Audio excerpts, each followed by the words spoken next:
The Other Frog Prince. Once upon a time, there was a frog. One day, while he was sitting on his lily pad, he saw a beautiful princess sitting by the pond. He hopped in the water and swam over to her and poked his head out of the weeds. "Pardon me, oh beautiful princess," he said in his most sad and pathetic voice. "I wonder if you can help me." The princess was about to jump up and run, but she felt sorry for the frog with the sad and pathetic voice.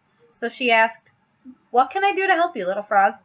"Well," said the frog, "I'm not really a frog, but a handsome prince was turned into a frog by a wicked witch's spell, and the spell can only be broken by the kiss of a beautiful princess."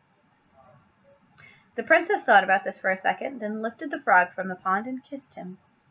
"I was just kidding," said the frog. He jumped back into the pond, and the princess wiped the frog slime off her lips. The end. That's weird, yucky, gross, very stupid picture. And book. What, you want to stop now? No. What's wrong? Little Red Running Shorts. What? Weird. You'd think you'd get used to the fact that none of these stories make any sense. "Okay, I've got things running smoothly now," said Jack the narrator. "And this story is even better than the last three. See, it's about a girl who runs very fast and always wears red running shorts. That's where her name comes from, get it? So anyway, this girl is running to her granny's house when she meets a wolf. He tricks her into taking the long way while he takes the shortcut. Now this is the good part because Red runs so fast she beats the wolf to Granny's house. He knocks on the door. Red answers it. And guess what she says? 'My, what slow feet you have.' And that's it. The end. Isn't that great or what? So sit back and relax and enjoy the Little Red Running Shorts." And now, like I already said, Little Red Running Shorts. Weird. "You just told the whole story," said Little Red Running Shorts. "We're not going to tell it again." "You can't say that," says Jack. "You have to start with once upon a time." "No way," said the wolf. "You blew it." "But you guys are next. Look at the title on the top of the page. Little Red Running Shorts. That's you." "Let's go, wolf. We're out of here." "Wait, you can't do this. Your story is supposed to be 3 pages long. What do I do when we turn the page?"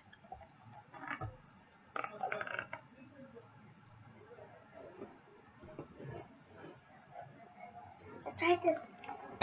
You've seen the picture. You don't need to see it again. I'm trying to... My feet. Oh. "I planted the wheat. I watered the wheat. I harvested the wheat. Now do I get to tell my story?" said the little red hen. "Say, what's going on here? Why is that page blank? Is that my page? Where's that lazy dog? Where is that lazy cat? Where is that lazy mouse? How do they expect me to tell the whole story by myself? Where's that lazy narrator? Where is that lazy illustrator? Where is that lazy author?"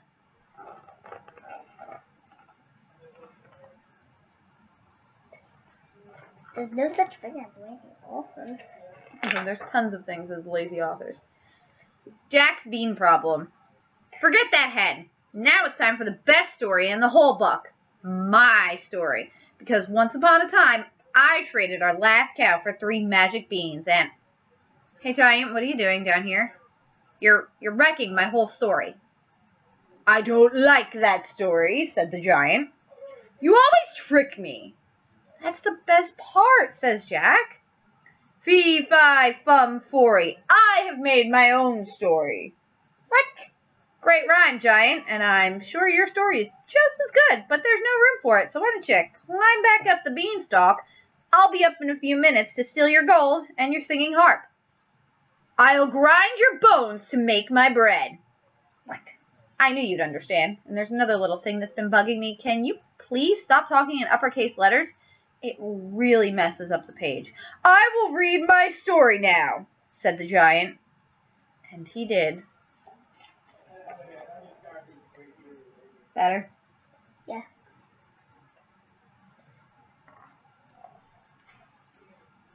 I like it. I'll read my Giant story. The end of the evil stepmother said, "I'll huff and snuff and give you 3 wishes." The beast changed into 7 dwarfs happily ever after, for a spell had been cast by a wicked witch once upon a time. That's a backwards story. That's your story? Said Jack. You've got to be kidding. That's not a fairly stupid tale. That's an incredibly stupid tale. It's an unbelievably stupid tale. That is the most stupid tale I ever... The giant grabbed Jack and dragged him into the next page. Weird.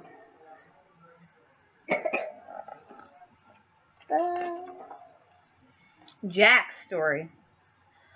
Once upon a time, there was a giant. The giant squeezed Jack and said, "Tell me a better story, or I will grind your bones to make my bread. And when your story is finished, I will grind your bones to make my bread anyway. Ho, ho, ho." The giant laughed an ugly laugh. Jack thought, "He'll kill me if I do.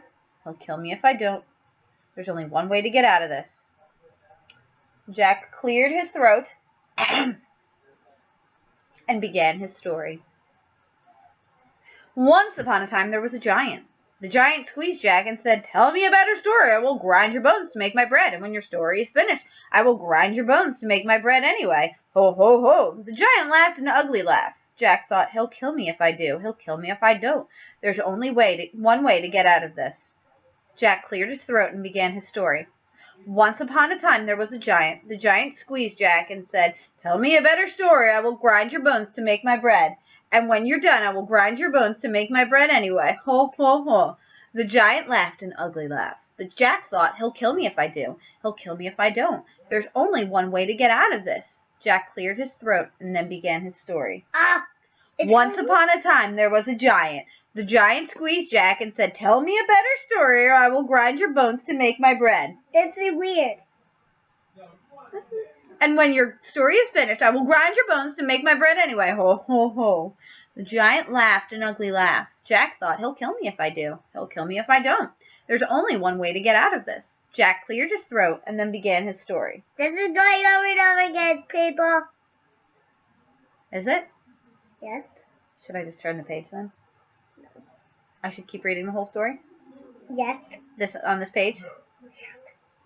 Once upon a time, there was a giant. The giant squeezed Jack and said, "Tell me a better story, or I will grind your bones to make my bread.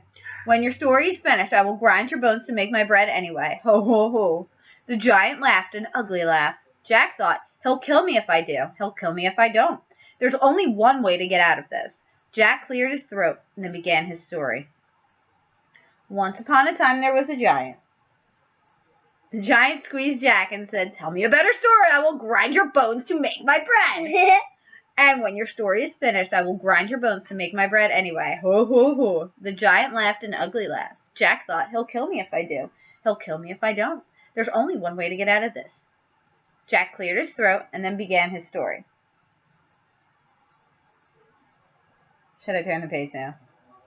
Are you done the book? I mean, it goes all the way down to here. Should I keep going? Nah, those are too small. All right, so I should just show them the page and then move on? Yeah. Are you putting it so close? So they can see. Cinderrumpelstiltskin, or the girl who really blew it. Once upon a time, there was a beautiful girl named Cinderella who lived with her wicked stepmother and two ugly stepsisters. These step-relatives were not only wicked and ugly, they also made Cinderella clean the house every day. One day, the local prince announced that he was holding a fabulous ball at his castle, and everyone was invited. The stepmother and stepsisters got all dressed up to go, but as usual, they made Cinderella clean the house, so she didn't have time to get ready. After the stepmother and stepsisters left for the ball, Cinderella sat down and began to cry. Just then, a little man appeared. "Please don't cry," he said. "I can help you spin straw into gold." "I don't think that will do me much good," said Cinderella. "I need a fancy dress, glass slippers, and a coach." "Would you like to try to guess my name?" said the clever little man. Cinderella looked at him. No, not really." "Come on. Do you think it's Chester?" "If you don't have a dress, it doesn't really matter." "Just guess my name. Any name." "I'm not supposed to talk to strangers," said Cinderella. And then she closed the door and left the little man standing outside screaming, "Rumpelstiltskin! Rumpelstiltskin! Rumpelstiltskin!" When the stepmother and stepsisters got home from the ball, Cinderella told them about the strange little man. They still made her clean the house. And meaner still, they changed her name to Cinder Rumpelstiltskin. Leah. The end. And that's only the whole story left. But Yep, there's only this much left. But there's still more, people. The tortoise and the hare. Once upon a time, there was a tortoise who was very slow, but very dependable. He would always get to where he set out to go. It just took him longer than most people. One day, Rabbit saw Tortoise walking slowly but surely down the road and said, "Tortoise, you are slow. I could probably grow hair faster than you run." "Oh, yeah?" said Tortoise slowly. "Yeah," said Rabbit. So they decided to race. On the day of the big race, Tortoise and Rabbit lined up at the starting line. Owl said, "On your mark, get set, row." Tortoise started to run. Rabbit started to grow his hair. Tortoise ran. Rabbit grew his hair. Sorry. Tortoise ran. Rabbit grew his hair. Tortoise ran. Rabbit grew his hair. Tortoise ran. Rabbit grew his hair. Tortoise ran. Rabbit grew his hair. Tortoise ran. Rabbit grew his hair. Tortoise ran. Rabbit grew his hair. Tortoise is still running. Rabbit is still growing. Not the end. Guess what we're up to? The Stinky of the Cheeseman, people. The Stinky Cheese Man.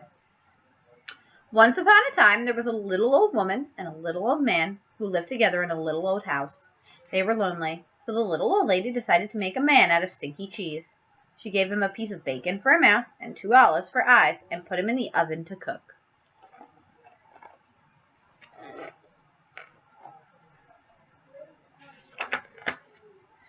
When she opened the oven to see if he was done, the smell knocked her back. "Phew!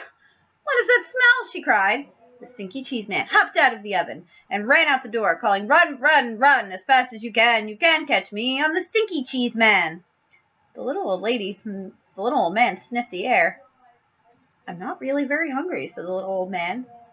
"I'm not really all that lonely," said the little old lady.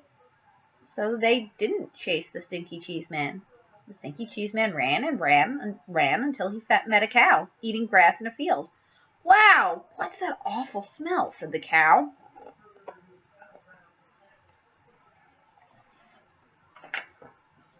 The Stinky Cheese Man said, "I've run away from a little old lady and a little old man, and I can run away from you too, I can. Run, run, run, as fast as you can. You can't catch me. I'm the Stinky Cheese Man."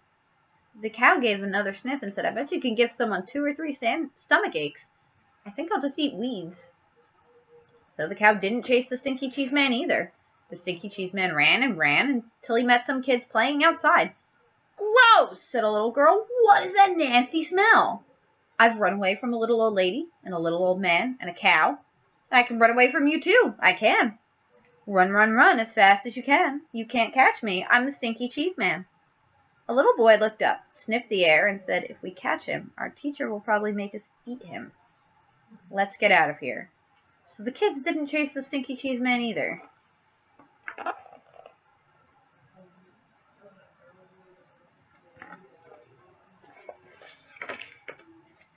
By and by, the Stinky Cheese Man came to a river with no bridge. "How will I ever cross this river?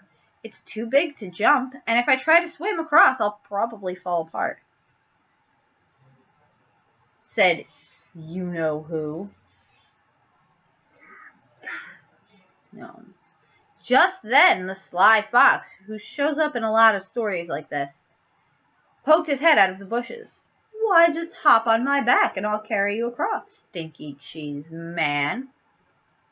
"How do I know you won't eat me?" "Trust me," said the fox. So the Stinky Cheese Man hopped on the fox's back. The fox swam to the middle of the river and said, "Oh man, what is that funky smell?"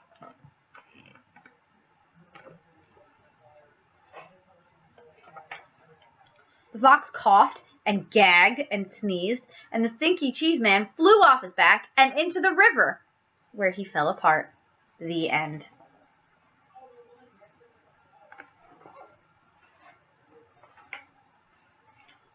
Shh. Be very quiet.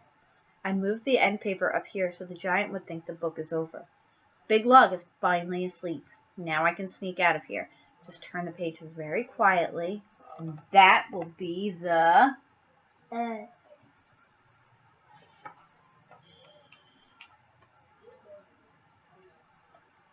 I found the wheat, planted the wheat, I grew the wheat, I harvested the wheat, I ground the wheat, I made the dough, I baked the bread, said the little red hen. And did anyone help me?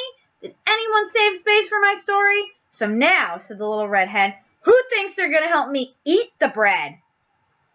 Bread, said the giant. Eat, said the giant.